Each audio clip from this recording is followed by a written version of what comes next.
जो चीज़ें हमारे साथ होती हैं, वही हम दूसरों को देना शुरू कर देते हैं। जबकि एक्चुअल में भगवान हमें सिखाते हैं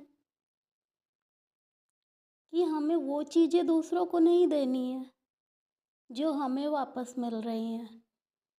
हो सकता है कि जो हमें वापस मिल रहा है, वो हमारे पूर्व जन्म का, पहले का कर्मा है। लेकिन हमें अपने आप को प्यूरीफाई करना है, हमें अपने आप को अच्छा बनाना है, तो हमें अपने प्रेजेंट को सुधार करना पड़ेगा ना। हमें अपने वर्तमान को अच्छा करना पड़ेगा ना। क्योंकि जब आपको कुछ चाहिए होता है, तो आपको उसके लिए वर्क भी करना होता है। और भगवान तो हमेशा निस्वार्थ कर्म की बात करता है। निस्वार्थ कर्म, बिना स्वार्थ के काम करना। कृष्ण भी यही कहते हैं कि निष्काम काम करो।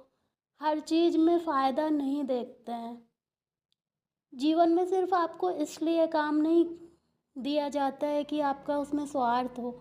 आप अपने कर्म को देखो ना कि हम क्या काम कर रहे हैं, हमारी क्या नियत है, क्या इंटेंशन है हमारे काम के पीछे। और अगर हमारे कर्म सही हैं तो आज नहीं तो कल उसका फल तो मिल ही जाएगा, और फल नहीं भी मिलेगा तो हमारे कर्म तो सही ही है ना। हमको उस बात का तो कोई गिल्ट नहीं होगा कि हमने अपने कर्म ही खराब करे हैं। इसलिए हमें हर हर बात पे अपने आप को, मुझे तो लगता है कि हर टाइम पे इंस्पेक्शन मोड पे डाल के रखना चाहिए। और हर छोटे से छोटा काम और हर बड़े से बड़े काम के पहले सोचना चाहिए कि जो हम करने जा रहे हैं इसका मेरे ऊपर क्या असर पड़ेगा और दूसरे के ऊपर क्या असर पड़ेगा।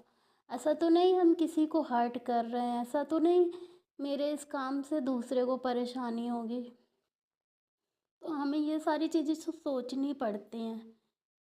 हाँ, हमें अवेयर रहना चाहिए, अपने अधिकारों के प्रति अवेयरनेस होनी चाहिए। हमारे देखो राइट्स के लिए बोलना अच्छी बात है, अपने राइट्स की बात करना अच्छी बात है, बट जानबूझकर किसी को ठेस पहुंचाना ये गलत बात है।